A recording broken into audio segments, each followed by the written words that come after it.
আলী হাসান বর্তমান ইন্টারনেটের ট্রেন্ডিং টার্মের সাথে জড়িত। আলী হাসান খুবই পরিচিত একটি নাম। মুরগি খুঁজি টিটি টিটি টিটি টিটি বুঝি নেই দুনিয়াতে কি খেলা চলে সবাই তো।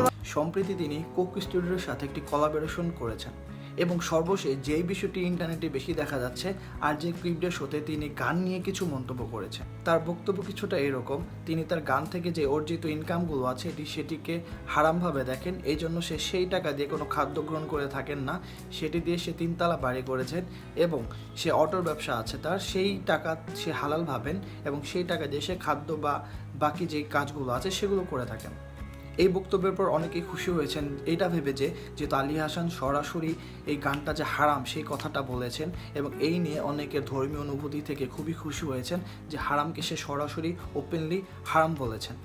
কিন্তু এখানে কিছু ইন্টারেস্টিং কমেন্টও দেখা গিয়েছে, যেমন একজন কমেন্ট করেছেন আজকে নতুন একটা হাদিস জানলাম, আরেকজন কমেন্ট করেছেন এই হারামের টাকা যে বাসা আছে এই বাসাতে কি নামাজ পড়লে নামাজ হবে।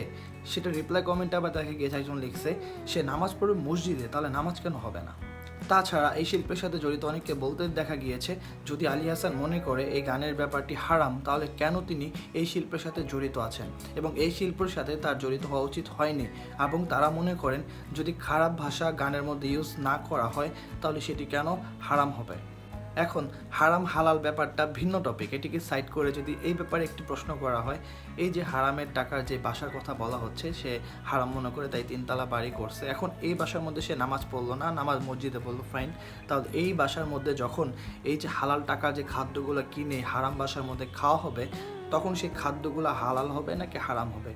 প্রথম পয়েন্ট, এই হারামের বাসায় রোজা রাখলে কি সেই রোজা কবুল হবে, কিংবা এই হারামের বাসায় আল্লাহ আল্লাহ করে যখন ডাকবে তখন সেই ইবাদতগুলো কীভাবে যাবে, কিংবা এই হারামের বাসায় অন্যান্য যে হালাল কাজগুলো করবে সেই হালাল কাজগুলোকে আসলেই তাহলে হালাল থাকবে, প্রশ্ন কিন্তু এসেই যাচ্ছে।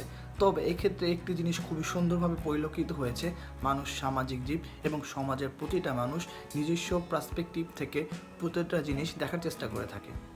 এই ছিল আজকের, আমি ছিলাম আশিক ইসলাম, ভালো থাকবেন, সুস্থ থাকবেন।